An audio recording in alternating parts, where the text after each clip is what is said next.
Bapak dan Ibu, Bapak-Bapak sekalian, mari kita membahas pokok yang kelima atau bab yang kelima. Pada hari yang ketiga ini, kita membahas mengenai teologi adalah science dan a science. Saya sengaja membahas pokok ini dengan asumsi atau dengan satu harapan, Bapak-Bapak sekalian telah membahas atau mempelajari artikel. Membaca artikel dan ya sedikitnya menanggapi. Saya tidak terlalu menuntut banyak, setidaknya ada tanggapan setelah Bapak Ibu membaca artikel pada jurnal yang sudah saya distribusikan. Nah, masih berkenaan dengan artikel tersebut, mari kita bahas bersama dan diskusikan bersama topik tersebut. Ini satu apologetika atau apologi mempertanggungjawabkan bahwa teologi itu adalah ilmu pengetahuan atau science. Karena itu dia dipelajari berdasarkan kurikulum. Kalau teologi is not a science, maka tidak ada sekolah tinggi teologi, tidak ada buku-buku akademis, tidak ada gelar sarjana, master, doktor, kalau teologi is not a science. Tetapi karena memang teologi adalah science, maka semua hal berkenaan dengan itu mengikuti. Ada program studi, ada kurikulum, ada dosen, ada mata kuliah, ada gelar, ada sekolah teologi, ada perguruan tinggi, ya, dan sebagainya berkenaan dengan teologi. Bukan hanya berhenti pada sains. Teologi, saya nyatakan more than science, lebih daripada ilmu pengetahuan. Itulah istilah yang saya gunakan dengan istilah as science. Ya, as science, bukan dipisahkan ya, bukan satu ilmu, tapi digabungkan, yaitu diambil dari bahasa Latin. A science ini bukan penyangkalan science, ya, tetapi sesuatu yang tidak mampu ditampung oleh sains, melampaui sains. Itulah yang saya ungkapkan dengan kata as science, atau dalam bahasa Indonesia a science. Nah, mengapa saya membahas hal ini? Ini merupakan jawaban saya terhadap para ilmuwan, para saintis yang meragukan teologi sebagai sains. Kita tahu bersama bahwa teologi dipandang remeh atau di look down oleh para ahli ilmu alam, ilmu sosial. Mereka mengatakan bahwa teologi tidak dikategorikan sebagai sains karena masalahnya lack of methods, kurang dalam hal metodologi. Dan problem utama teologi menurut mereka yaitu teologi tidak memiliki objek penelitian yang jelas. Kalau sains ya jelas meneliti angin, meneliti pohon, meneliti air, meneliti zat-zat yang ada secara objektif, ya, dapat dijamat, touch, dapat dilihat, can be seen, dapat dilihat dan dapat dihitung. Tetapi teologi tidak dapat diraba, tidak dapat dilihat, tidak dapat dihitung, sehingga mereka menduga teologi is not a science. Ya, mungkin mereka berkata pseudo science. Ya, namun saya pribadi ingin menyatakan bahwa teologi memang sesungguhnya adalah science.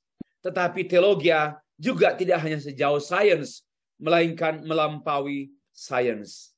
Nah, saya ingin menjawab keraguan-raguan para ilmuwan, atau ingin memberikan jawaban terhadap pertanyaan para ilmuwan yang menyatakan apakah teologi adalah sains? Yes, this is my answer.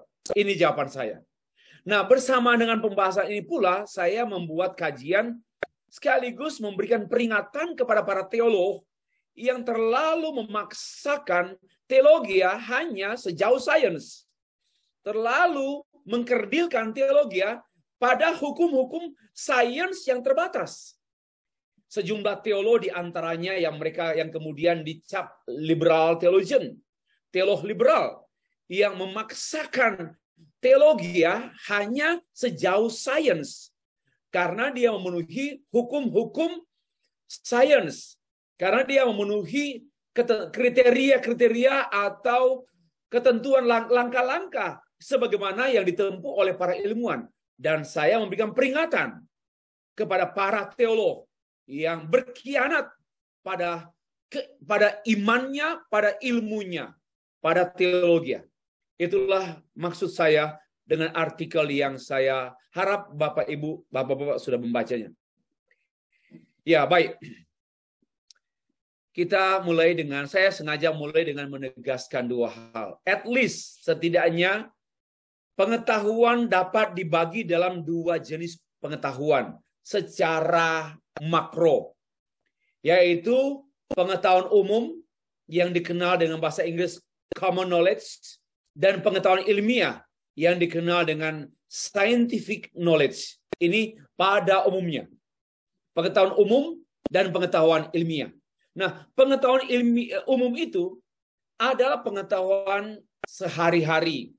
Saya tahu karena saya hidup dalam keseharian saya beraktivitas, saya tahu berbisnis, saya nggak pernah kuliah bisnis, saya nggak pernah kuliah menghitung, membaca, menulis, tapi pengalaman saya tiap-tiap hari dalam dunia kerja, akhirnya saya bisa mengetahui cara menghitung, mengetahui cara membagi, mengetahui A, B, C. Itu namanya common knowledge. Pengetahuan yang dialami, diketahui dari pengalaman hari-hari. Berdasarkan pengalaman dan tanpa pembuktian. Ya. Dan pengetahuan umum ini lebih cenderung bersifat subjektif. According to me. My opinion. Ya, seperti itu. My opinion, according to me, for me, this is my ideal. Seperti itu. Dan biasanya karena dia bersifat tidak teratur, diperoleh dari pengalaman hari-hari, maka dia tidak tersistematis. Ya, kita tahu orang yang pandai, tapi dia tidak sekolah, dia pandai bicara, tapi nggak teratur. Sehingga sulit sekali mengikuti alur pikir orang tersebut tatkala dia khotbah atau tatkala dia berbicara atau berpidato. Orang-orang yang tidak sekolah bukan berarti bodoh. Orang-orang yang tidak sekolah diantaranya tidak belajar teologi bukan berarti mereka bodoh. Hanya mereka tidak teratur berpikir. Itulah jawabannya. Tidak teratur berpikir. Mereka banyak membaca Alkitab, Kejadian sampai Wahyu. Karena tidak teratur, maka mereka bisa lompat sana, lompat sini, nggak ngerti konteks. Baca Kisah Para Rasul, arti istilah dosa disamakan dengan istilah dosa dalam Maleakhi. Itu semua tidak teratur dan tidak sistematis. Dan biasanya pengetahuan umum, common knowledge itu tanpa metode, sehingga tidak dapat dikaji secara alamiah. Biasanya pengetahuan umum dimiliki oleh orang yang kita sebut kaum awam. Nah, kalau saya awam di hukum dalam ilmu, ya awam dalam bidang hukum. Saya awam dalam bidang kimia. Biarpun saya SMA-nya jurusan IPA atau jurusan ya dulu ada istilah IPA IPS bahasa ya. Saya jurusan IPA. Tapi bukan berarti saya sudah karena itu masih dasar. Nanti kalau orang sampai sarjana apalagi master barulah disebut bukan lagi kaum awam. Ya. Nah, yang kedua, pengetahuan ilmiah atau scientific knowledge adalah membahas mengenai semua pengetahuan yang sistematis sebagai hasil dari proses penelitian dengan menggunakan metode ilmiah. Itulah pengetahuan ilmiah. Kalau mau tanya, apa arti pengetahuan ilmiah atau apa arti scientific knowledge, pengetahuan ilmiah, ilmu pengetahuan? What is the meaning of ilmu pengetahuan? Yaitu suatu pengetahuan yang tersistematis sebagai hasil dari proses penelitian. Ya, dan proses ini tentu menggunakan aktivitas berpikir, mempertimbangkan, menjelajahi, menghitung, membagi. Itu namanya cognitive activities. Cognitive activities.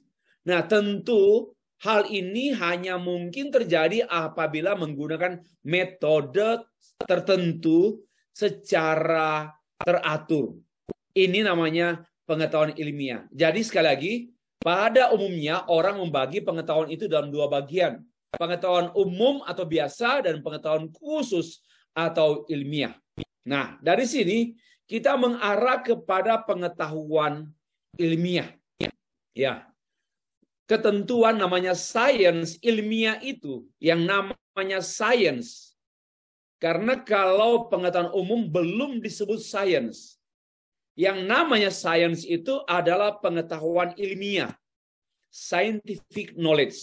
Science. Atau dalam bahasa Indonesia, ilmu pengetahuan. Nah, ilmu pengetahuan disebut science atau disebut scientific knowledge karena memenuhi sejumlah ketentuan berikut ini. Satu, dia berlaku umum, universal. Namanya science itu bersifat umum, ya, bersifat universal.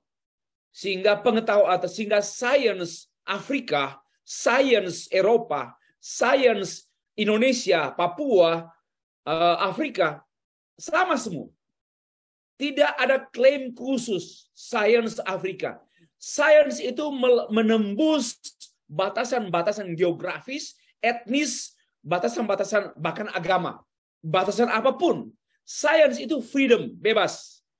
Science is freedom, bebas, karena dia universal sifatnya. Tidak terikat hanya terikat pada konteks tertentu, ruang dan waktu tertentu. Tidak. Yang kedua, yang namanya sains itu bersifat independen atau autonomous. Dia bersifat mandiri. Sains itu dia tidak ditentukan. Dia ada tidak ditentukan oleh faktor lain. Ya, science is science. Atau mungkin lebih jelas saya menyatakan science is not philosophy, philosophy is not science, dan sebagainya. Dia otonom. Dia memiliki kemandirian. Kebenaran saintifik itu cukup pada kepentingan tertentu dengan saintifik itu sendiri. Dengan ilmu itu sendiri. Contohnya, dari ilmu pengetahuan menghasilkan, khususnya ilmu medis, atau ilmu obat-obatan, menghasilkan obat. Nah, obat, dan itu cukup. Tidak perlu yang lain. Boleh dia berintegrasi dengan bidang yang lain, tetapi sebenarnya dia memiliki kecukupan pada dirinya sendiri. Nah, inilah yang diakui secara umum. Yang ketiga, bersifat dapat diverifikasi atau difalsifikasi. Bahwa yang namanya sains itu dapat dipastikan. Ini namanya verifikasi. Ya, dapat dipastikan bahwa kebenaran itu pasti. Ya. Penelitian itu sebenarnya memastikan kebenaran. Dalam memastikan kebenaran itu, apakah misalnya kita mengadakan penelitian lapangan ya, entah kualitatif atau kuantitatif, kita sudah khususnya kuantitatif, kita sudah punya anggapan atau sudah punya teori, lalu kita menguji teori ini di lapangan untuk kuantitatif, memastikan bahwa teori ini absah karena sudah teruji di lapangan. Itu namanya verifikasi. Atau juga kalau tidak bisa diverifikasi, ada yang namanya difalsifikasi. Dari kata false, ya, pemalsuan, bukan pemalsuan ya. Yaitu kita mengetahui apakah ini palsu, apakah ini pasti, apakah ini palsu. Membuat kajian falsifikasi. Ini pun kajian ilmiah. Kita menemukan bahwa ternyata teori seseorang tersebut adalah tidak dapat dipertahankan karena memiliki tingkat falsifikasi. Nah, itu bisa khususnya dalam berargumentasi ya, atau lebih khusus lagi dalam konteks teologi yang sekarang kita dengar di view atau menyaksikan, mengikuti di sejumlah YouTube video-video yang menampilkan mengenai perdebatan-perdebatan, termasuk perdebatan agama, perdebatan politik, apalagi perdebatan agama, di mana orang, salah satu di antaranya apologetika, tidak hanya mendeklarasikan kebenaran, making clear, tetapi juga menyingkapkan kepalsuan. Itu artinya falsification, falsifikasi. Yang keempat, namanya science itu artinya science itu bersih dari kepalsuan. Science itu ada kejelasan. Verifikasi itu lebih diterjemahkan kejelasan, bukan kepastian. Sorry. Saya tadi menyebut keliru. Verifikasi itu tidak berbicara mengenai kepastian, ya, tetapi kejelasan. Verify, menjelaskan, membuat jelas. Nah, yang keempat, yang namanya science itu pasti tersusun secara sistematik, order, ya, sequence, ada urutan-urutannya.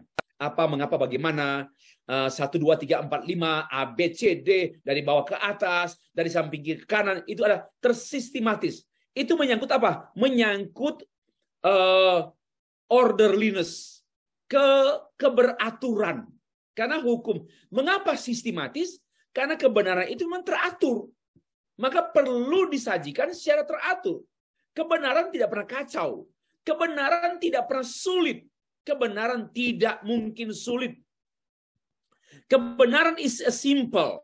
Adalah satu yang sederhana. Sederhana. Memang begitu kebenaran. Nah,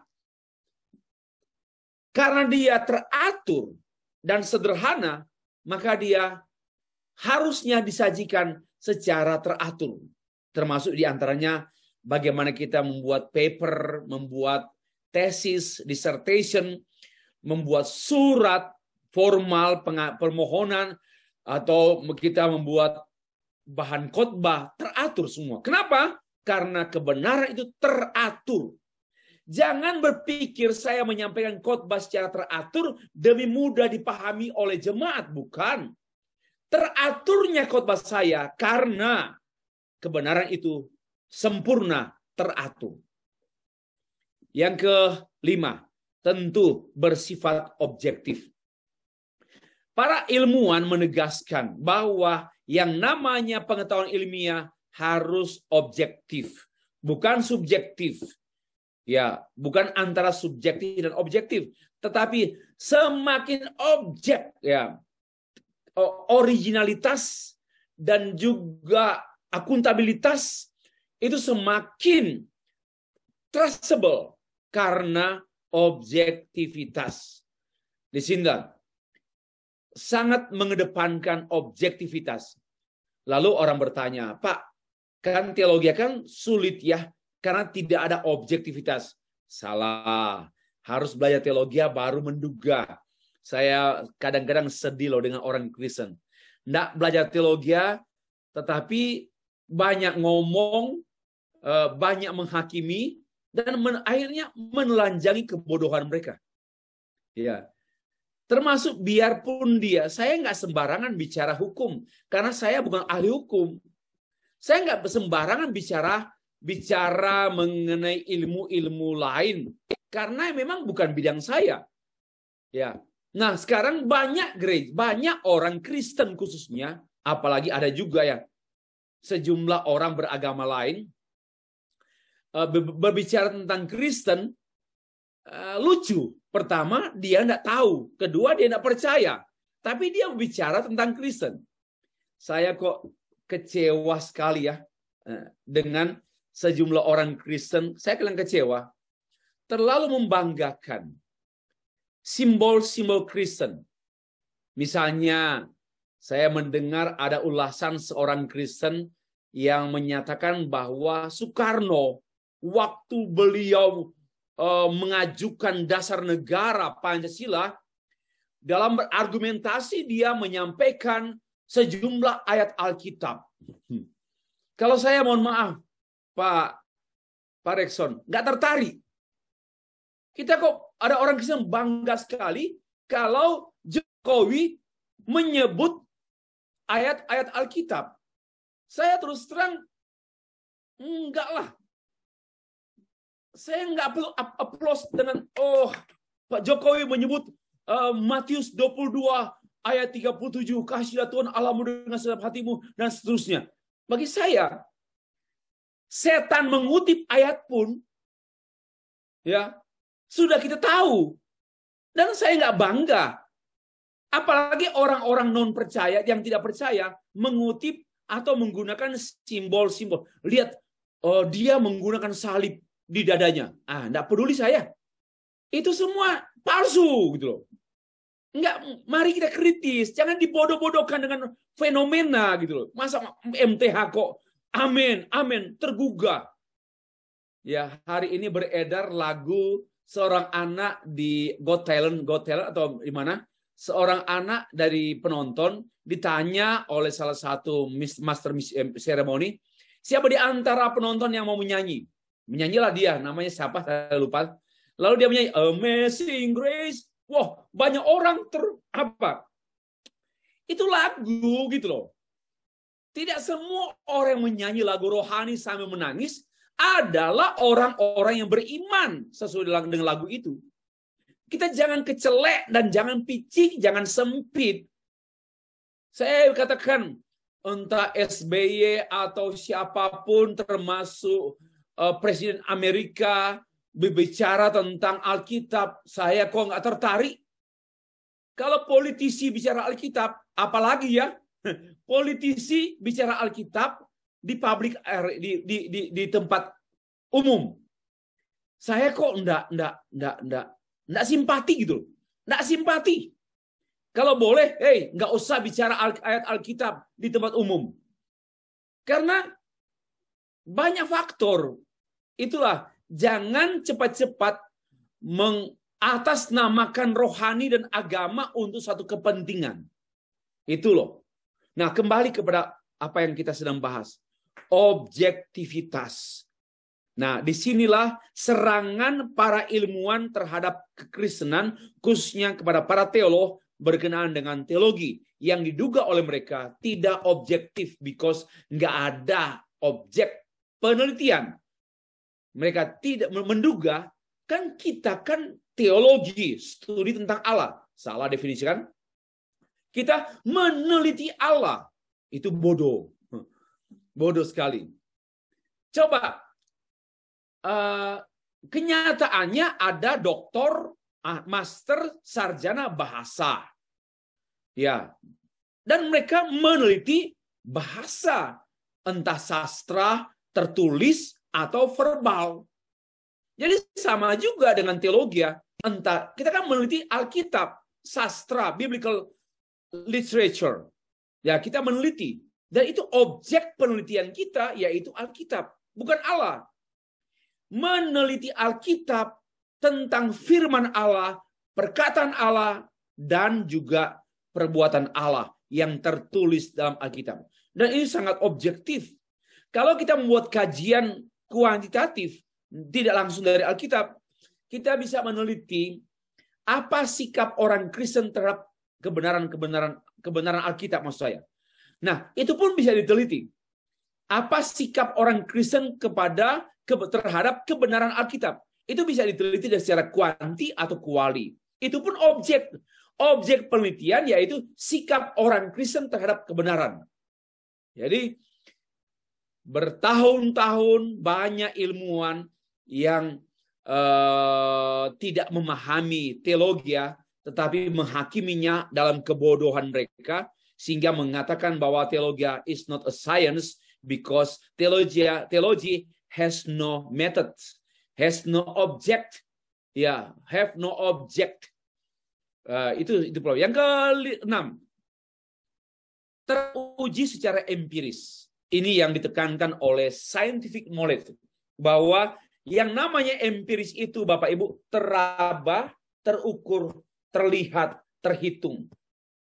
Nah, teologi kan nggak terhitung, teologi kan nggak terlihat, nggak teraba. Oh, saya suka katakan, memang Allah tidak terhitung, tidak terlihat, tapi firman Allah dapat terlihat, baik pada Alkitab maupun pada sikap orang Kristen. Ya, jadi sangat mungkin diteliti. Ya, gitu. Menggunakan metode yang sesuai.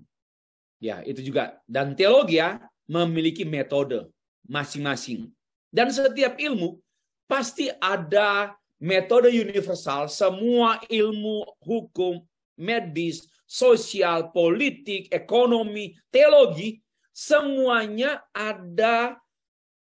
sama-sama bertemu pada metode penelitian yang sifatnya umum. Tapi kemudian kalau hanya umum, kita dangkal. Kita harus, kenapa? Masing-masing ilmu ada keunikan. Sehingga ilmu medis pun ada penurunan dari metode umum. Demikian pula membahas metode penelitian budaya, antropologi, ada penurunan metode. Bukan penurunan dalam arti degradasi, diturunkan, ada kekhususan, maksud saya. Ada metode unik, demikian pula halnya teologi. Ada keunikan dalam hal metode penelitian teologi yang tidak sama dengan medis, tidak sama dengan psikologi, tidak sama dengan ilmu-ilmu yang lain. Kalau sama, aneh dan ajaib. Nggak pernah ada, nggak mungkin. Ya, itulah sebabnya saya cukup mengkritisi keadaan Indonesia yang menurut saya masih dalam taraf pendangkalan. Mutu perguruan tinggi di Indonesia menurut saya, Pak Elon, masih dangkal. Mau dia universitas A, B, C di Jakarta, universitas yang dianggap unggul di Indonesia, universitas number 1 di Jogja, number 1 di Surabaya, bukan menurut hemat saya nggak pakai hemat-hemat. Menurut kajian saya, itu semua masih sifatnya administrasi, Pak. Real mutu belum ada ukuran, masih administrasi. Kan perguruan tinggi dengan prodi-prodinya kan diakreditasi kan hanya mampu membuat laporan, Pak. Dan di situ juga banyak simsalabim malah ketabrak. Itu kan hanya buat data, mampu membahasakan dengan bahasa yang diminta oleh Badan Akreditasi Nasional. Tapi mutu sesungguhnya menurut saya belum diukur. Dan memang tak terukur. Kenapa? Masing-masing prodi, program studi, memiliki uniqueness, keunikan, yang tidak dapat diukur oleh satu alat ukur, yaitu akreditasi. Tidak bisa. Kita harus aware, harus sadar dalam hal ini. Oke, supaya kita menjadi mahasiswa dan menjadi orang bergelar master, doktor, tidak dibodoh-bodohin oleh para administrator yang merasa diri lebih hebat hanya karena mereka mampu mengatur kata dan kalimat dalam laporan. Ya, saya mencermati 10 tahun terakhir ini, Indonesia belum tampil tokoh-tokoh teolog-teolog muda seperti sekitar 20 tahun yang lalu. Masih ada bapak pendeta ini, tokoh ini, tokoh ini, tokoh ini. Sekarang generasi muda nggak ada lagi. Saya belum lihat lah ada yang sesuai. Paling generasi baby boomers ya, atau yang sebelumnya. Ya, apalagi yang saya cermati, saya setidaknya mengetahui sejumlah perguruan tinggi atau universitas di Indonesia yang mohon maaf, tidak bermutu doktornya. Saya tamatan universitas negeri. Ya, saya tamatan universitas negeri. Dan saya tahu bagaimana saya kuliah doktor dengan teman-teman, saya tahu. Dan saya tahu juga anak-anak saya sekolah di universitas negeri. Ada swasta juga. Saya tahu kami berdiskusi betapa buruk dan jeleknya dosen-dosen umum, apalagi pegawai negeri, hanya memakan uang saja. Enggak semua, tapi banyak. Enggak semua, tapi banyak. Marah sekali saya. Kami sudah bayar sekian. Dosen enggak membimbing. Bagaimana itu? Ya, dan memang saya mengatakan mutu perguruan tinggi di Indonesia hanya angka, bukan mutu sesungguhnya. Ini yang saya marah sebagai hamba Tuhan dan sebagai warga negara Indonesia, menyaksikan Indonesia dibohongi oleh dosen-dosen atau oleh pemimpin-pemimpin perguruan tinggi dan program studi yang hanya wow di atas kertas, tapi di kelas dan di lapangan kurang sekali. Nah, kembali. Saya mau berargumentasi bahwa teologi is a science. Teologi adalah satu ilmu pengetahuan. Ya, sama dengan satu sisi sama dengan semua ilmu yang lain dalam pengertian umum. Tapi nanti saya membahas pada poin kedua, teologi is a science, bukan satu pengetahuan, tetapi melampaui ilmu pengetahuan. Kita mulai yang pertama ini. Teologi memenuhi ketentuan sebagai sains. Satu, teologi itu kebenaran universal, sehingga berlaku untuk semua gereja di seluruh dunia. Teologi berbeda dengan dogmatika. Doktrin itu ajaran. Ajaran sinode gereja HKBP, ajaran sinode gereja GPIB, ajaran sinode gereja GBI tentu berbeda. Tapi teologi seluruh gereja mestinya sama. Karena kebenarannya universal. Ya, percaya Alkitab, percaya Yesus Kristus, percaya Roh Kudus, percaya gereja, percaya malaikat, percaya Allah Tunggal, dan sebagainya. Itu universal. Dan karena itu teologi adalah science, karena dia kebenarannya universal. Bahkan banyak kebenaran-kebenaran universal yang bersinggungan atau yang bersinggungan dengan agama-agama lain. Bukan saling menyinggung, tapi bersentuhan. Dan oke. Ya, hanya saya nggak tertarik dengan wow sama. Oh, substansinya berbeda lah. Oke. Yang kedua, teologi bersifat otonom, yaitu menghasilkan norma-norma ilmiah sendiri. Bahwa teologi memiliki keunikan dan dia punya aturan sendiri juga.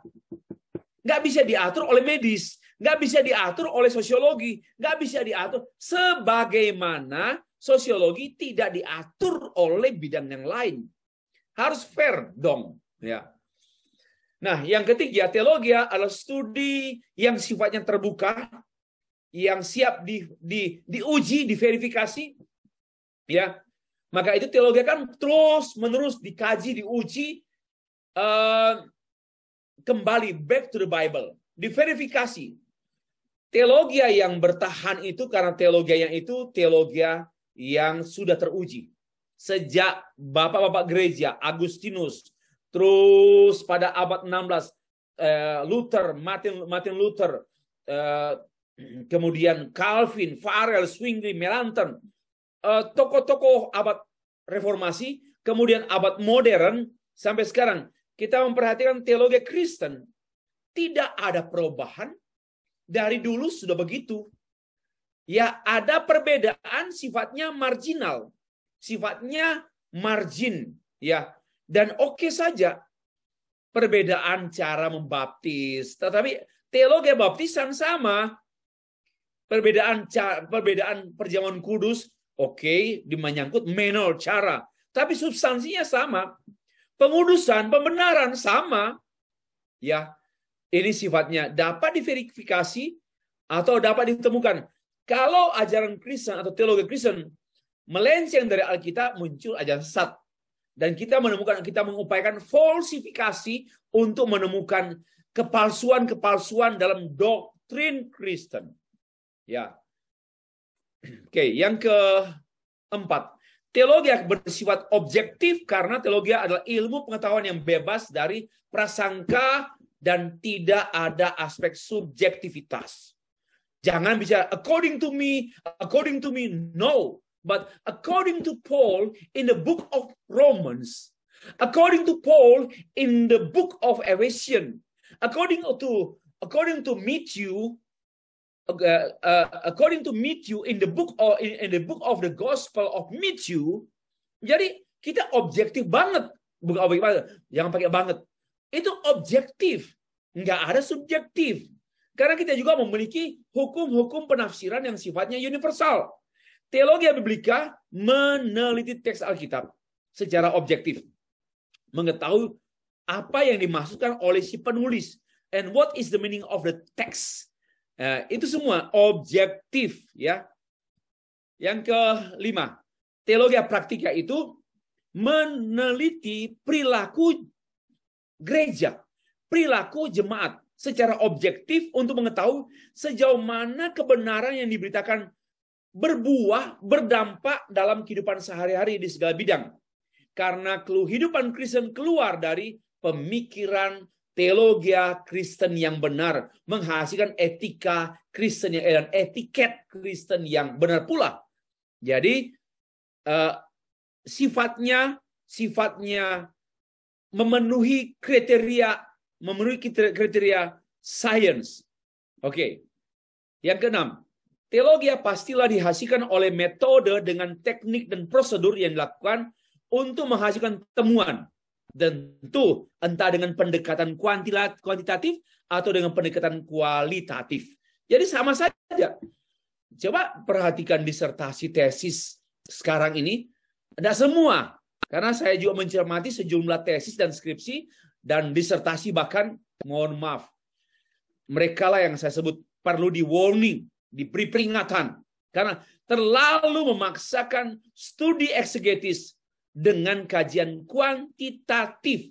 Ini kajian orang-orang yang benar-benar keterlaluan, menyamakan firman Allah dengan ilmu pengetahuan umum.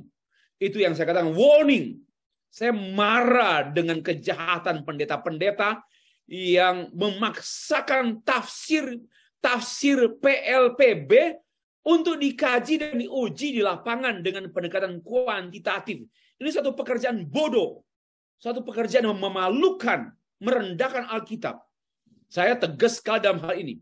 Karena ini satu kebodohan. Dan saya sudah menulis dalam buku saya, Teologi Penelitian dan Penelitian Teologis, diterbitkan tahun 2016. Ya, oke.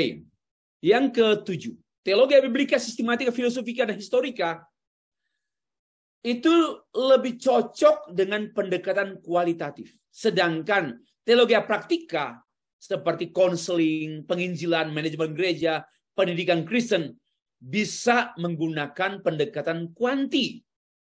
Kuali lagi tentu, apalagi kuali. Teologi sebenarnya lebih aman dan lebih sesuai dengan pendekatan kualitatif. Kalau ada seorang hamba Tuhan, seorang teolog, mahasiswa menggunakan pendekatan kuanti, bukan tidak boleh, tapi harus memiliki tingkat kehati-hatian yang tinggi.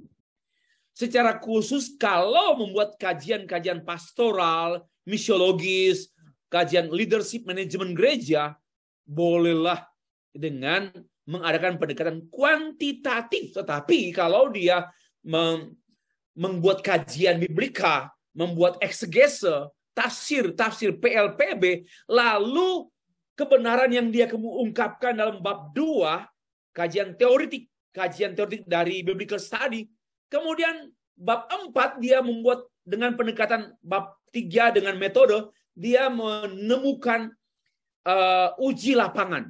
Ini satu kurang ajar. Saya katakan marah soalnya saya. Bagaimana kebenaran Alkitab diuji di lapangan?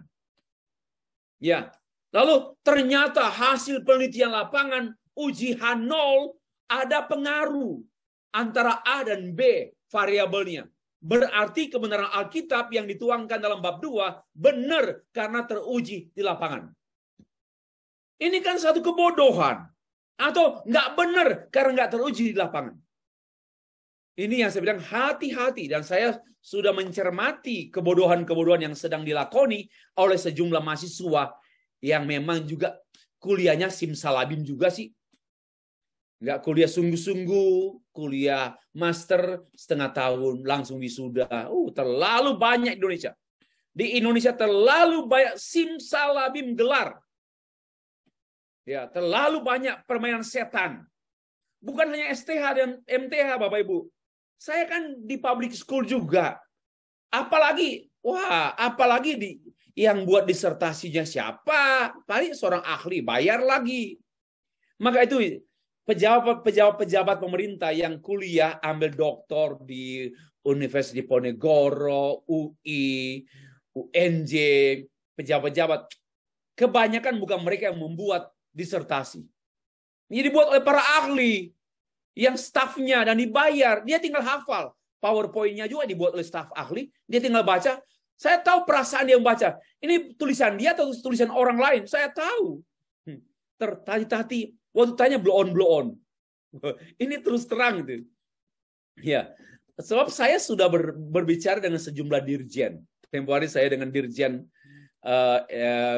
pendidikan anak usia dini. Dia bilang, Pak Sevri, saya tulis disertasi bukan saya yang tulis. Untuk apa? Saya sibuk banget. Ya, staf ahli saya.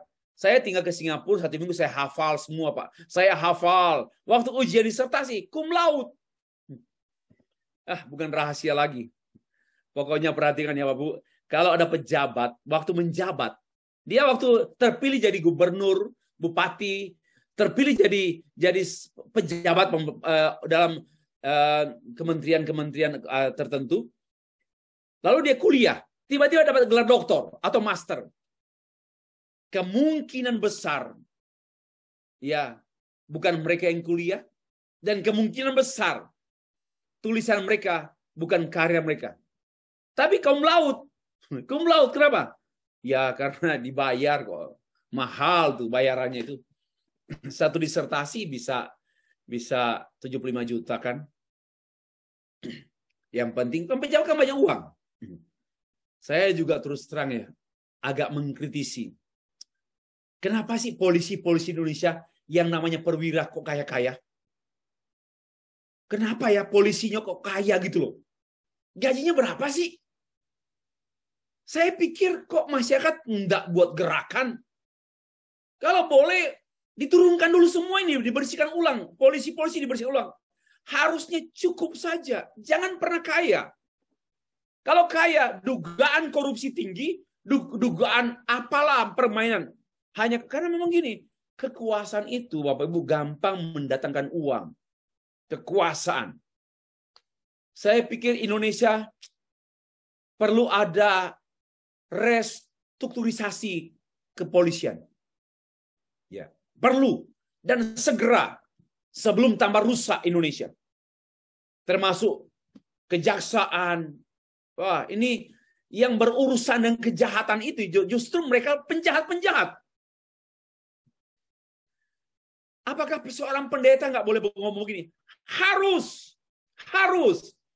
Kita menjadi penyambung lidah Allah, melihat kebengkokan dan ketidakadilan, kecurangan, ketidakadilan. Jangan diam. Nah, saya terus terang, Tuhan buka jalan supaya Tuhan telanjangi dan supaya Tuhan pulihkan. Ya, terlalu. Kenapa baru Kombes? Alphard mobilnya. Kombes. Komisaris besar. Kompol. Tapi sudah kaya-kaya. Kenapa? Gaji mereka berapa sih? Apa per bulan 200 juta ya? Saya nggak iri hati. Tapi saya menduga dan kenyataan terbuka di media massa. Sejumlah perilaku kotor dan buruk para oknum-oknum kepolisian. Oknum-oknum polisi. Pejabat-pejabat. Juga di kementerian-kementerian lain. Indonesia masih sangat kotor. Bapak Ibu jadi hamba Tuhan jangan senang. Harus marah dan sedih.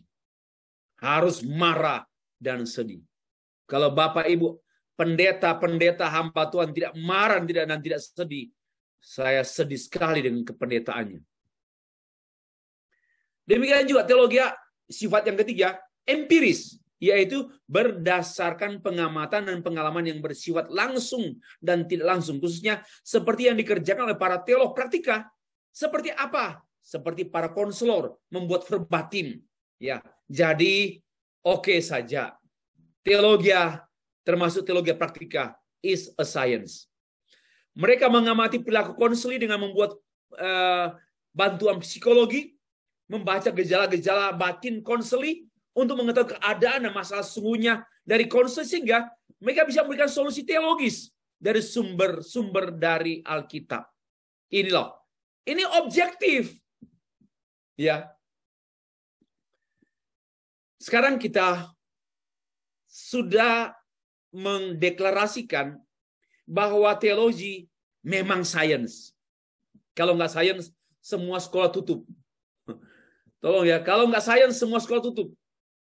Karena sekolah memberi gelar dan juga ya, memberi gelar dan program studi, itu namanya karena memenuhi ketentuan sains. Nah, pengertian sains. Sains adalah pengetahuan yang sistematis sebagai hasil dari aktivitas kognitif, berpikir. Berpikir ini kan banyak. Menghitung, menganggap, menduga, menjumlahkan, dan sebagainya. Dengan menggunakan metode tertentu, bukan metode semua metode, tertentu, yang sesuai dengan masalah yang melatar belakangi aktivitas tersebut diadakan. Inilah pengertian sains. Saya menyusun kalimat ini. Dari sejumlah buku yang saya baca, saya rumuskan menjadi seperti kalimat ini. Dari pengertian ini ditemukan 3 aspek teologi ya, sebagai ilmu. Ya, ini ada 3P, 3P. Dan Bapak Ibu sudah baca artikel saya kan? 3P, yaitu proses, procedure, and production. Proses dengan prosedur, ada proses penelitian. Dengan prosedur penelitian menghasilkan produk penelitian. Itulah mengapa saya menyebut teologi itu sains. Teologi is science. Pertama, teologi adalah proses ilmiah berupa aktivitas kognitif intelektual yang utuh. Kedua, teologi adalah prosedur dengan menggunakan metode penelitian ilmiah yang sesuai dengan latar belakang masalah yang menyebabkan kita membuat penelitian terhadap topik tersebut. Yang ketiga, teologi adalah produk hasil kajian secara komprehensif, sistematis dari studi biblical, studi teks-teks kitab Alkitab, PL, PB, dibuat studi analitis, kemudian gramatikal, sintaksis, dan sebagainya. Lalu dihasilkan pemikiran yang sistematis dan kemudian dikaitkan, dirumuskan menjadi rumusan teologis. Jadi teologi adalah sains. Mari kita perhatikan ini. Gambar ini satu keutuhan. Aktivitas sebagai proses dan metode sebagai prosedur serta pengetahuan sebagai produk atau hasil. So, theology is a science because theology has process, has procedure, and also and has a product as well. Ya, ini diberi perhatian. Ini ilmu. Dan semua ilmu apapun ya sama begini. Matematika, kimia, fisika, biologi, sosiologi, antropologi, sama semua. Teologi sebagai proses, ya saya ajak kita memikirkan lebih jauh. Penelitian ilmiah atau proses ilmiah berupa aktivitas kognitif ya. Pengetahuan untuk apa? Memahami dan menerapkan. Proses mengingat, proses mengetahui, proses memahami, proses mengalami, menyerap, menyelami, dan menerapkan. Itulah mempelajari Alkitab. Proses ini menggambarkan suatu rangkaian aktivitas pemikiran rasional untuk memahami kebenaran Alkitab berdasarkan kaidah-kaidah penafsiran yang bertanggung jawab. Dari proses ilmiah ini, sama halnya dengan ilmu apapun, yaitu untuk mencapai tujuan apa? Ada kejelasan, ada penerapan. Ada understanding, ada application. Ya, ini. Yang kedua, teologi sebagai prosedur. Pendekatan kuantitatif dengan paradigma positivisme atau scientific lebih sesuai untuk penelitian murni teologi praktika. Saya sudah sempat singgung tadi. Seperti pastoral, pendidikan Kristen, misiologi, dan sebagainya. Nah, sedangkan untuk kualitatif lebih sesuai untuk kajian teologi, sistematika, historika, biblika, filosofika, dan juga pasti praktika. Kita harus membedakan. Kalau Bapak Ibu menyiapkan tesis dengan studi biblika, mestinya kualitatif. Tapi kalau Bapak Ibu membuat kajian mengenai pastoral, Christian education, counseling, bisa kuantitatif. Itu sudah langsung. Nggak usah membaca 300 halaman disertasi untuk mengetahui rusak bengkoknya disertasi seseorang. Ya, cukup tahu ilmu ini. Yang ketiga, teologi sebagai produk. Teologi sebagai produksi atau produk atau hasil adalah pengetahuan ilmiah yang tersusun secara sistematis, tersistem dalam 5 rumpun studi berhubungan secara harmonis semua. Akhirnya lahirlah teologi biblika, teologi sistematika, teologi filosofika, teologi historika, dan teologi praktika. Ini hasil, produk. Ini namanya produk daripada studi teologis. Ya, maka itu teologi adalah science. Dan masing-masing rumpun studi tadi, ini semuanya tersusun secara sistematis dan saling berkaitan. Ada kesesuaian, koheren, seperti teologi sistematika yang tersusun secara sistematis. Ya, sistematis, teratur. Doktrin Alkitab, Allah, doktrin manusia, doktrin Kristus, doktrin Roh Kudus, doktrin keselamatan, doktrin gereja, doktrin akhir zaman. Ini sistematis, sudah nggak bisa lagi, itu otomatis keluar seperti itu. Lalu bicara doktrin manusia, theological antropologi, apa dulu? Ya, dah sampai akhir. Kemudian berbicara mengenai eklesiologi, eskatologi, semuanya teratur, tersistem. Maka dia adalah science. Nah, selain 3P, tadi 3P, ya, proses, prosedur, produk yang mengindikasikan bahwa itu science, juga ada dimensi-dimensi teologi sebagai science. Teologi filsafat memiliki dimensi studi yang lebih luas dari pengetahuan karena ilmu pengetahuan hanya berurusan dengan hal-hal empiris, sedangkan teologi dan filsafat berurusan dengan hal-hal yang melampaui data empiris. Teologi memiliki dimensi ilmu, yaitu apa? Metafisika, epistemologi, aksiologi, dan logika. Setidaknya ilmu apapun pasti dia memiliki dimensi metafisika. Ya, entah dia sosiologi, antropologi, psikologi, pasti dia memiliki dimensi ilmu metafisika. Metafisikanya masyarakat Jawa. Ya, ini menyangkut antropologi ya. Metafisikanya masyarakat Batak. Ini antropologi ya. Jadi ada metafisikanya. Demikian pula epistemologi mengenai bagaimana kita mengetahui pengetahuan. Itu epistemologi. Dan ada aksiologi mengenai nilai, etika, estetika. Teologi ada nilai, ada etika, ada estetika, ada epistemologi, dan ada logika. Ya, saya sudah bahas kemarin hari pertama tentang penalaran atau logis atau masuk akal, itu hukum yang tidak diciptakan oleh manusia. Manusia hanya menemukan hukum logika yang Tuhan ciptakan. Sekali lagi, Allah sudah memberikan hukum logika pada ciptaan, pada alam, dan pada otak manusia. Sehingga, dan saya mengatakan bahwa logis itu adalah kewajaran. Yang namanya logis, wajar. Yang tidak wajar, tidak logis. Dan Allah menanamkan kewajaran pada manusia, dan Allah menanamkan juga kewajaran pada alam. Dan manusia menemukan hal-hal yang wajar di dalam alam. Okay? Nah, ada setidaknya 4 atau 5. Teologi juga memiliki aspek metafisika, epistemologi, aksiologi, dan juga logika. Mari kita mulai pertama. Dimensi ontologis dari teologi. Teologi memiliki dimensi metafisika. Metafisika terdiri dari apa? Ontologi, kosmologi, teologi. Tapi teologi yang dimaksud oleh filsafat ini adalah teologi yang sifatnya umum. Ya, ada alam dan antropologi atau manusia.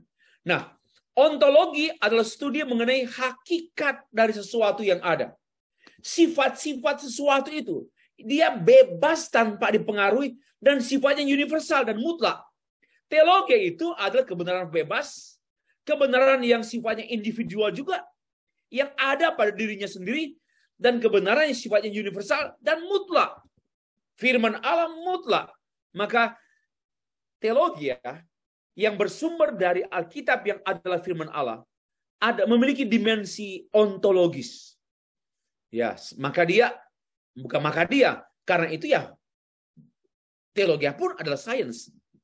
Itulah sebabnya teolog ternama ya seperti Thomas Aquinas mengemukakan argumentasi ontologis mengenai keberadaan Allah. Mengapa Allah ada? Karena ada ontologi, ada sesuatu yang sesungguhnya. Ya, ada sesuatu yang sesungguhnya. Di balik alam ada sesuatu yang sesungguhnya. Ini selain kosmologis. Jadi inilah argumentasi Thomas Aquinas ontologis. Dan teologi itu ada aspek ontologi.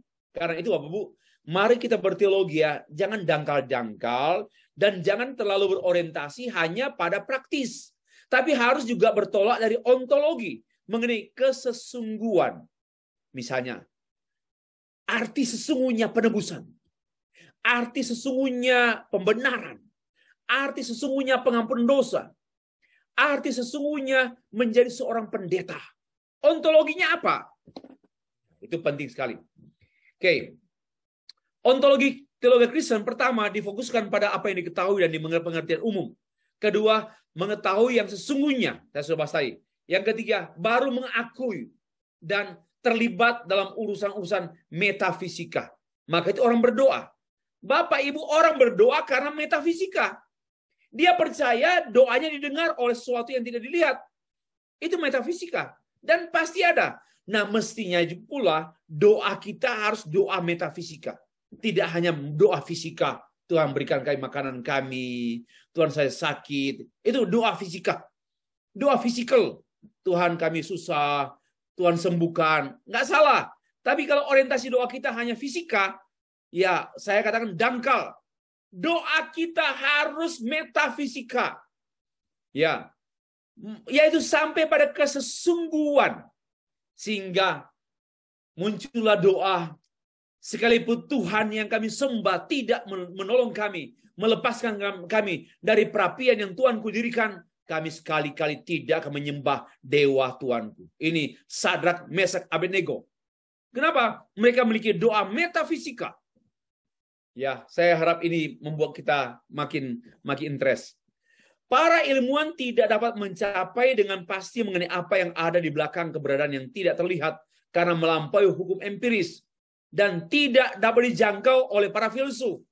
Dan karena tidak empiris juga. Namun, kalau kita perhatikan, mengenal Allah secara ontologi, yaitu mengenai Allah sebagaimana Allah apa adanya. Nah, ini penting. Bukan mengenal pada apa yang terlihat, termasuk perbuatannya, mujizatnya, tanda ajaibnya, itu adalah fisik, bukan metafisik. Melainkan mengenal Allah berdasarkan Alkitab dalam iluminasi Roh Kudus. Itu namanya metafisika atau ontologi teologi. Bapak Ibu, sistem teologi harus memahami kehendak Allah sebagaimana Allah memahaminya. I want to know just as God himself makes me know,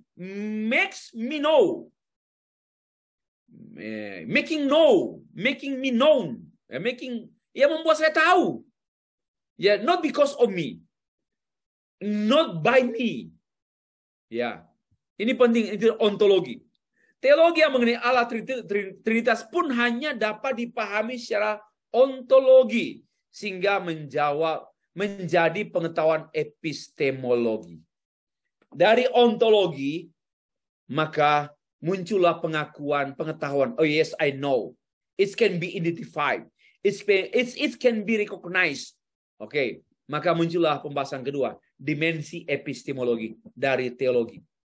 Epistemologi adalah satu bidang filsafat yang mencoba memahami pengetahuan rasionalitas dan kebenaran.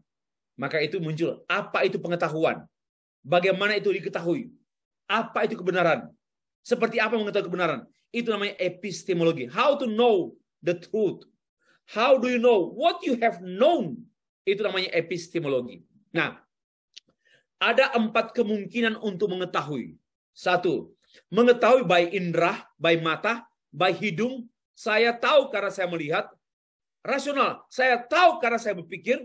Saya tahu karena saya mengalami. Dan saya tahu karena saya percaya. Nah, ini epistemologi. Kristen memang bukan menolak indrawi, bukan menolak pengetahuan rasional, bukan menolak pengetahuan empiris. Kristen mengakui pengetahuan indrawi. I know because I see, I know because I think, I know because I experience. Yes, orang Kristen mengakui 3 jenis pengetahuan ini, epistemologi. But more than this, lebih dari ini, orang Kristen juga mengakui, aku tahu karena aku percaya. Ya, I know because I believe. Dan itulah pernyataan Paulus dalam Timotius. Demikian, ini yang menjadi namanya epistemologi Kristen yang berbeda.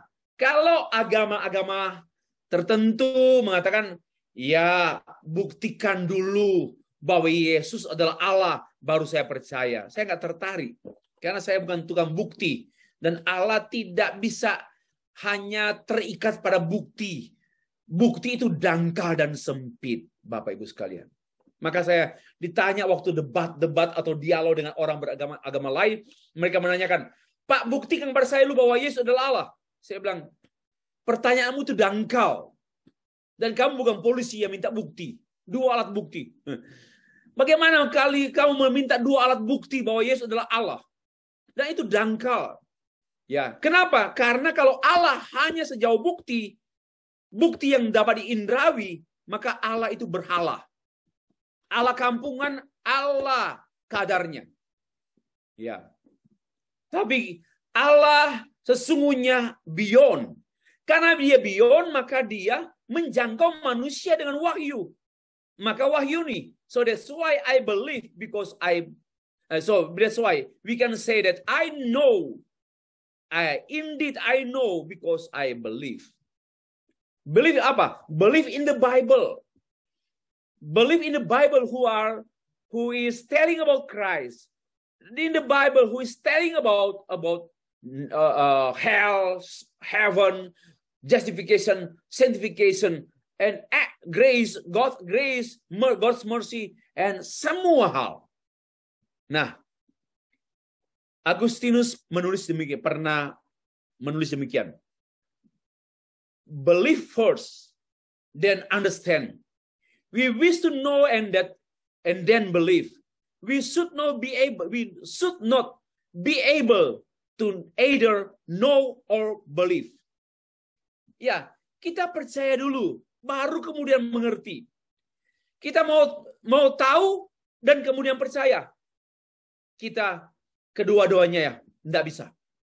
Kita harus percaya dulu. Kalau mau tahu dulu, nothing. But we must believe first. Dan ingat, believe itu adalah anugerah Allah. Kenapa? Pemberian Allah. When I believe, because the Holy Spirit put faith into my life. Metode-metode epistemologi, ada metode induktif, metode deduktif, metode positivism, metode kontemplatif, metode dialektik.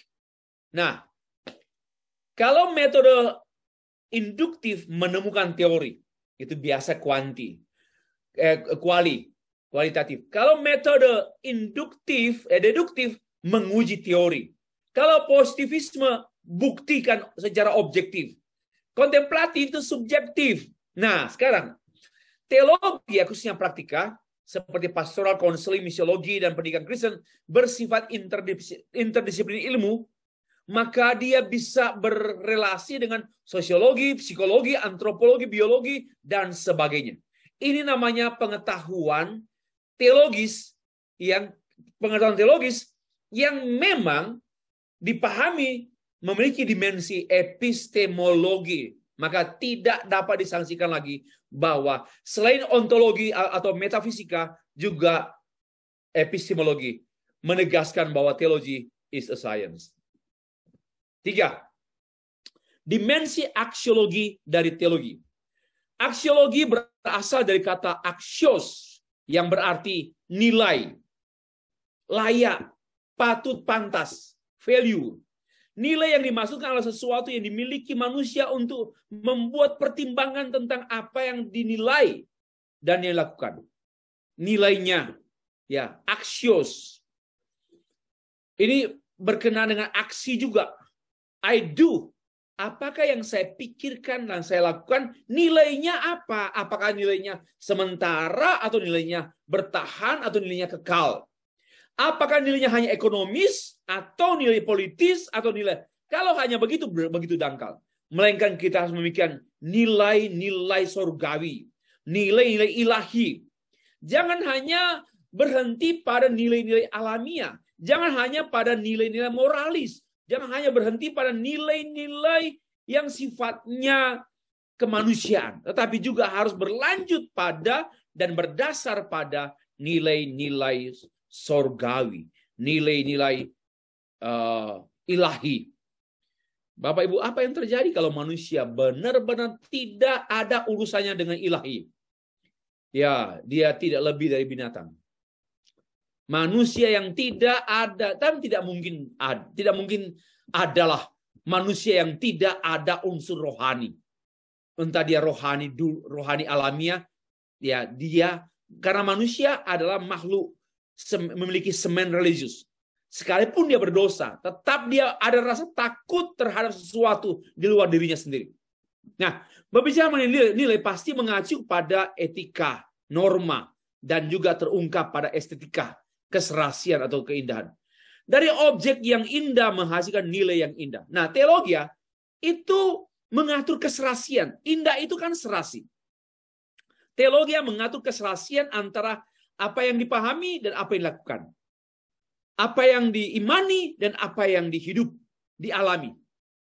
Ini penting. Itu aksiologi. Dan teologi yang menyediakan petunjuk-petunjuk praktis. Setelah ontologi dan epistemologi, ada petunjuk praktis. Ya, itu namanya aksiologi. Dimensi aksiologi atau etika dari pengetahuan umum adalah berkenaan dengan pemikiran kritis, sistematis, mendasar mengenai ajaran dan pandangan moral. Yaitu kebenaran mengenai hal-hal yang baik dari yang benar. Kebenaran mengenai hal-hal yang baik dari kebenaran. Dalam konteks sosial, budaya, ekonomi, politik, dan sebagainya. Yang kemudian menolong orang memiliki nilai. Ini yang lemah pada agama-agama fanatis, agama-agama garis keras, agama-agama yang ada agama-agama yang ada kelompok garis keras, agama-agama yang ada kelompok fundamentalis. Ya, sampai tidak berbudi pekerti, kasar, bakar gereja, ya, pukul orang Kristen, bunuh orang atas nama Allah. Kenapa? Karena nggak ada estetika, nggak ada etika. Agama tanpa etika adalah kesetanan. Agama tanpa kemanusiaan adalah keiblisan. Itu pasti. Agama membunuh orang atas nama klaim agama atau Allah dan kebenarannya. Ini bagi saya sangat-sangat menunjukkan kebodohan dan kepicikan. Dan itu bukan agama. Agama justru mengungkapkan kealahan dan keyakinan pada kemanusiaan. Pada kemanusiaan. Maka itu, kasihlah Tuhan Allahmu dengan segenap hatimu. Dan dengan sesama manusia. Ini tidak bisa putus. Ya. Jadi berteologi secara ontologi tentang Allah, epistemologi tentang Allah, terungkap pada aksiologi manusia kepada sesama manusia. Aksiologi berbicara mengenai kaidah-kaidah yang harus diperhatikan dalam penerapan ilmu pengetahuan secara praktis sampai berupaya untuk menghindari manipulasi ilmu pengetahuan, termasuk manipulasi pengetahuan agama, manipulasi yang menafikan kemanusiaan manusia dan kemanusiaan. Ya, tidak mungkin. Nah, sejarah teologi, filsafat dan sains telah memengaruhi peradaban manusia di seluruh dunia sehingga muncul dua kecenderungan etika, yaitu etika relativisme dan absolutisme. Akhir abad modern muncul yang namanya relativisme budaya, ya, relativisme normatif, relativisme metafisika, metaetika, relativisme, muncul skeptisisme etika. Akhirnya prinsip-prinsip kehidupan beretika sekarang menjadi hambar, menjadi tawar. Maka tidak heran kejahatan manusia makin bertambah-tambah. Walaupun ilmu pengetahuan makin meningkat, ya, sekolah-sekolah perguruan tinggi makin bertambah banyak, tetapi makin bertambah banyak juga kejahatan. Kenapa? Karena ilmu pengetahuan tidak dapat mencegah kejahatan. Ilmu pengetahuan tidak dapat menghapus kejahatan. Hanya menahan sejenak, tapi jebol juga. Mengapa korupsi di Indonesia atau di dunia tidak pernah hilang? Kenapa korupsi di Indonesia tidak pernah hilang? Walaupun era reformasi sudah sekian tahun. Ya, mengapa tidak pernah hilang? Karena ya, miskinnya keagamaan yang murni. Di Indonesia agama yang murni miskin. Agama yang murni itu adalah agama yang berperi kemanusiaan. Agama yang berkeadilan. Atau agama yang Pancasilais. Tetapi mengapa kemurnian agama Indonesia ini tipis? Karena terlalu banyak kepentingan. Orang membangun kelompok agama tertentu, keluar separatisme untuk apa? Nafkah, cari nafkah. Ya. Atas nama agama, cari nafkah. Ya, semuanya itu uang, semua itu ekonomi. Kemurnian agama sukar ditemukan di dunia pada masa kini. Tidak terkecuali agama Kristen. Terlalu banyak manipulasi agama di dalam agama-agama. Kelompok-kelompok agama Kristen juga banyak manipulasi. Termasuk sekolah-sekolah Kristen. Manipulasi itu bohong-bohongan. Sekolah Kristen tetapi sebenarnya Dracula menghisap darah jemaat. Kenapa? Terlalu mahal. Ya, terlalu mahal, tidak manusiawi. Terjadi diskriminasi. Itulah Bapak Ibu sekalian dan sebagainya. Nah, sekarang dari perspektif Kristen, etika dimengerti sebagai suatu studi filosofis teologis mengenai moralitas yang dibangun di atas dasar-dasar Alkitabiah, mengenai keputusan motif, karakter, perilaku yang benar atau salah. Motifnya apa? Dasar Alkitabnya apa? Dan seterusnya. Alkitab memberikan sejumlah petunjuk moral seperti yang dilakukan oleh dan diajarkan oleh Tuhan Yesus Kristus di khotbah di bukit. Ya, berbahagia mereka yang miskin di depan Allah karena mereka akan dipuaskan. Berbahagialah itu petunjuk-petunjuk etis. Dan itu adalah rumusan teologis, prinsip-prinsip etika Kristen yang keluar dari kajian teologi. Ya, itulah sebabnya teologi adalah sains. Ya, Alkitab juga adalah kebenaran yang berimplikasi etis baik kehidupan di segala bidang, mulai sosial, ekonomi, budaya, medis, seksual dan sebagainya. Sehingga tidak ada ruangan apapun di dunia ini, tidak ada ruangan apapun dalam dunia ini yang tidak disentuh oleh kebenaran, oleh Allah. Tidak ada ateisme dan tidak ada sekularisme dalam ruangan apapun di dunia ini. Semuanya ada kehadiran Allah. God's presence di mana saja. Di parlemen, di kejaksaan, di pengadilan, di rumah sakit. Termasuk di antara orang-orang jahat ada God's presence. Minimal suara hati. Masih suara hati. Ya, inilah gambaran saya, penegasan saya mengenai teologi itu adalah sains. Karena teologi juga memiliki dimensi selain ontologis atau metafisika, memiliki dimensi epistemologi, juga dimensi aksiologi. Sekarang yang keempat, dimensi logis dari teologi. Teologi tidak dapat dipisahkan dengan logika. Karena semua teks Alkitab, firman Allah, disampaikan dan terakomodasi hanya dalam Alkitab yang tersusun secara teratur, konsisten, dan koheren. Tidak ada pertentangan di dalam Alkitab, tidak ada padanya hal-hal yang tidak logis.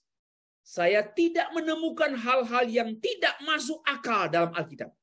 Saya berkali-kali menegaskan, saya tidak menemukan irasional atau juga anti-rasional dalam Alkitab. Tidak ada. Allah tidak menghendaki kita membenci rasio. Allah tidak menghendaki kita untuk tidak logis. Allah mau kita juga logis, tetapi jangan hanya logis dan hanya berhenti pada logika, melainkan logika Allah. Oke, mari kita perhatikan lebih jauh. Menggunakan logika yang benar, sehat, dan kudus merupakan ekspresi daripada mengasihi Tuhan dengan segenap akal budi. Sekali lagi, menggunakan logika yang benar, sehat, kudus, itu lahir daripada mengasihi Tuhan dengan segenap akal budi. Lukas 10 ayat 27.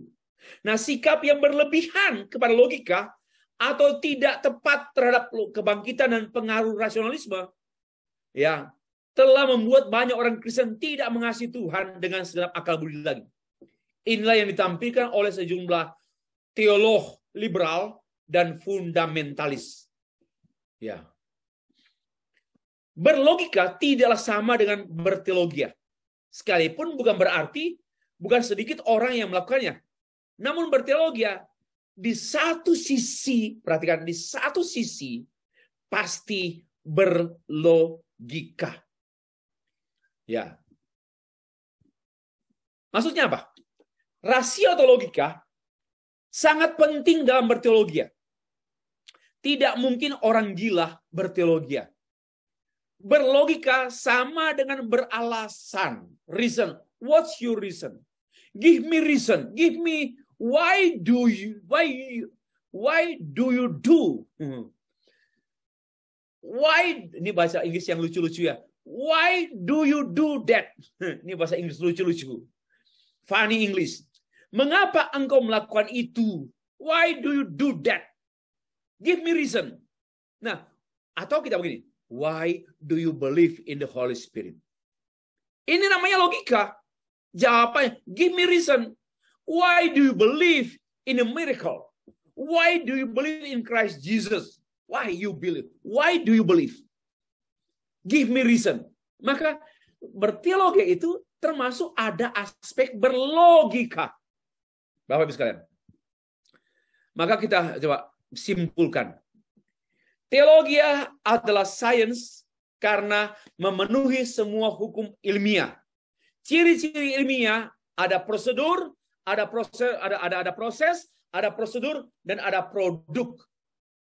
Dan dia berdimensi, memiliki dimensi ilmiah. Kenapa? Ada dimensi ontologis, ada dimensi epistemologis, ada dimensi aksiologis, dan dimensi rasional. Nah, sekarang kita melangkah kepada pokok bahasan yang kedua. Teologi sebagai a science. Ya, sebagai a science. Sekali lagi saya mau tekankan demikian, bahwa pada satu sisi teologi adalah ilmu pengetahuan, sains, namun di sisi lain teologi juga melampaui ilmu. Maka dia disebut a science.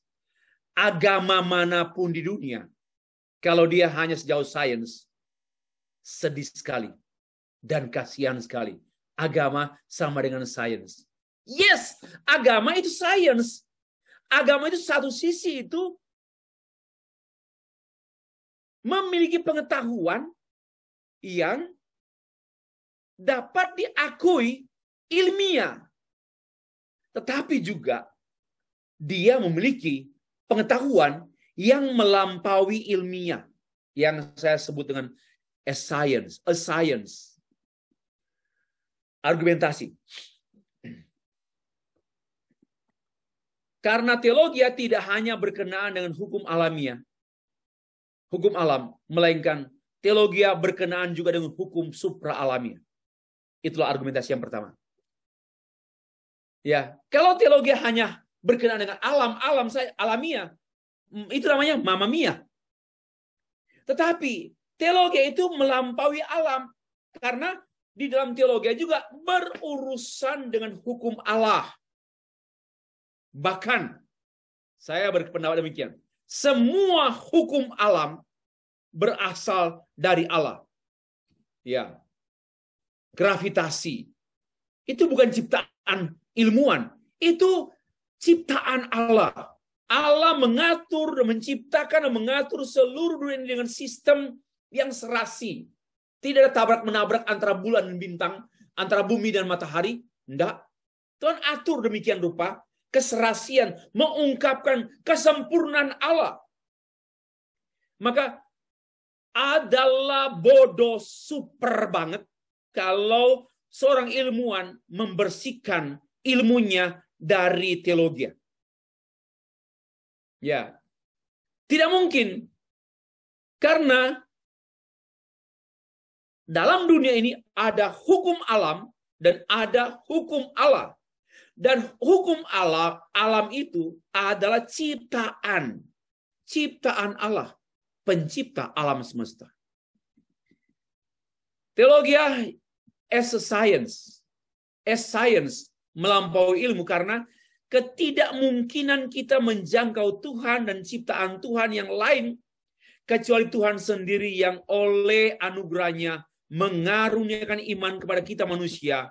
Sehingga kita bisa mengenal dan percaya kepada Dia satu-satunya pribadi yang menjangkau kita melalui Yesus Kristus yang menyingkapkan mengenai misteri Kristus dan misteri alam.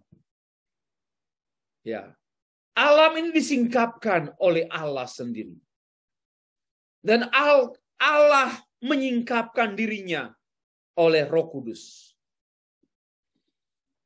Teologi bukan hanya mempelajari objek langsung yang terlihat, teraba, terasa seperti yang teralami secara objektif maksud saya, melainkan juga objek tidak langsung, yaitu objek yang unik adalah dalam suatu cara yang unik juga. Dan setiap ilmu pun hal yang sama dilakukan. Yang penulis masukkan dengan istilah a science bukanlah dalam pengertian tidak mengakui adanya ilmu pengetahuan, melainkan mengakui hal-hal yang melampaui ketentuan ilmu pengetahuan, yaitu melampaui hal-hal yang tidak dapat dijangkau oleh ilmu pengetahuan. Penggunaan istilah a science diilhami oleh penggunaan istilah amilenialisme. Kerajaan seribu tahun. Kerajaan seribu tahun adalah milenialisme. Muncullah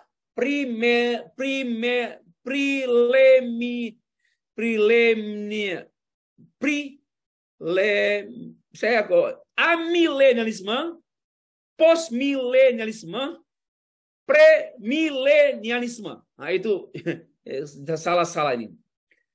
Premilenialisme, amilenialisme, postmilenialisme. Nah, itu baru muncul eskatologinya. Nah, dari kata amilenialisme bukan berarti A ini anti milenium, anti kerajaan 1000 tahun, bukan. Tetapi itu berbicara tidak mengerti, tidak dapat mengartikan kerajaan 1000 tahun secara harafiah. Kalau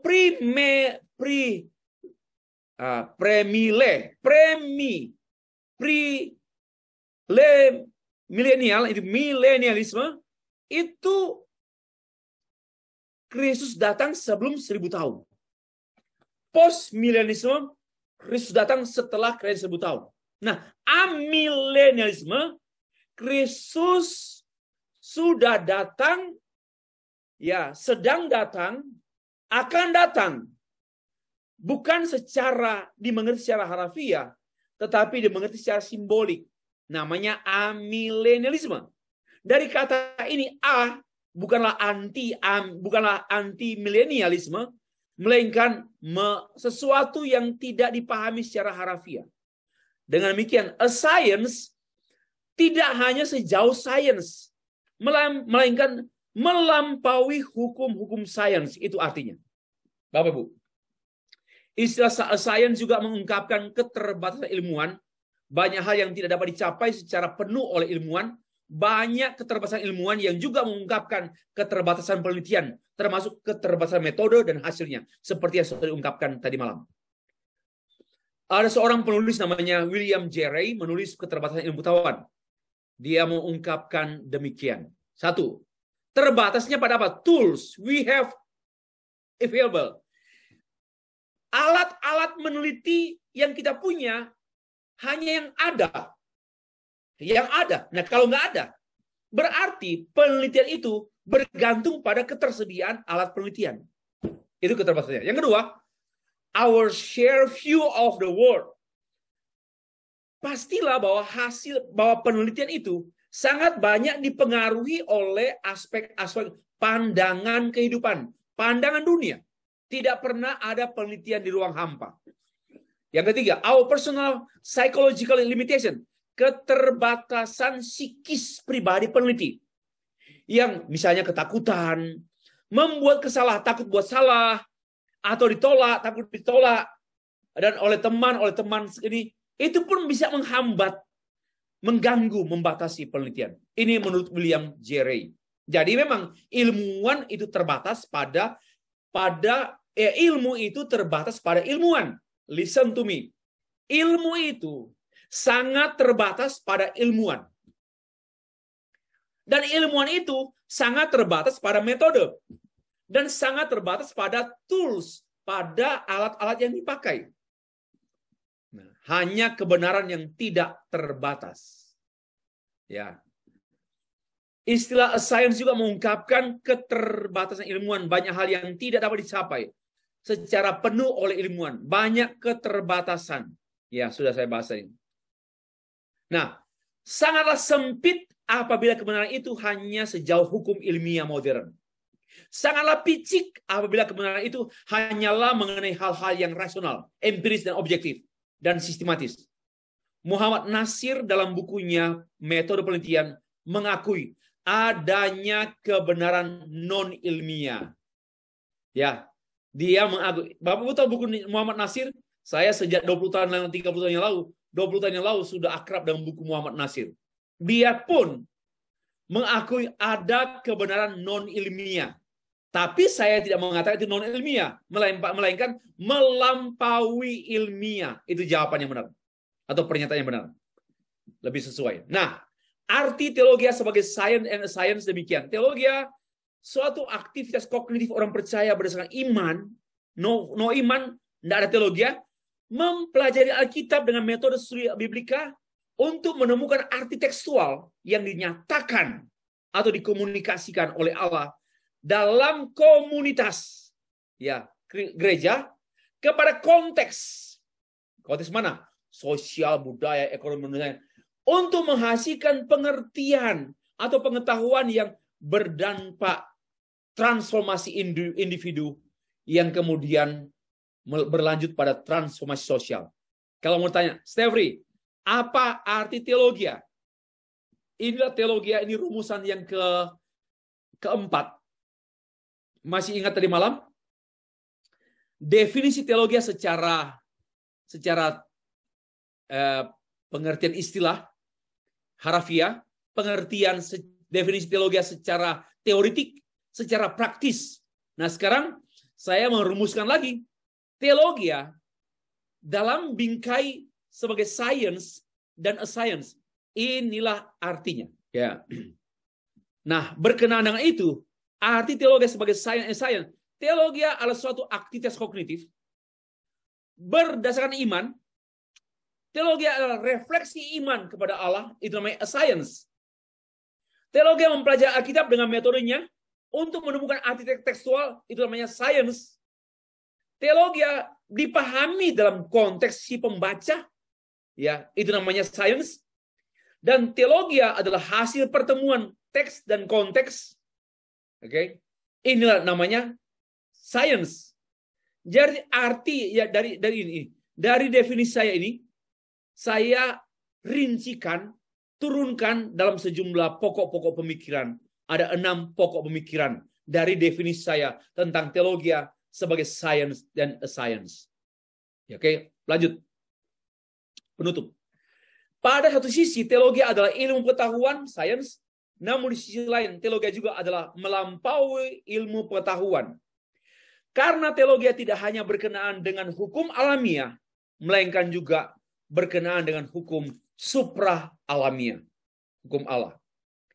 Apabila teologi hanya sebagai sains, maka ia bukan lagi sebagai teologi, melainkan ia hanyalah ilmu agama. Kalau orang menolak teologi sebagai sains, atau maka itu saya katakan hanya ilmu agama. Maka tidak boleh ada sekolah agama, SD, SMP, SMA, perguruan tinggi. Tidak, hanya non-formal saja. Yang namanya ilmu harus sekolah formal. Kalau kursus, bolehlah ilmu agama. Ya. Tetapi yang namanya teologi as a science and a science, maka hanya dapat diakomodasi dalam, bukan hanya dapat diakomodasi melalui studi-studi secara formal. Oke, ini pendapat saya.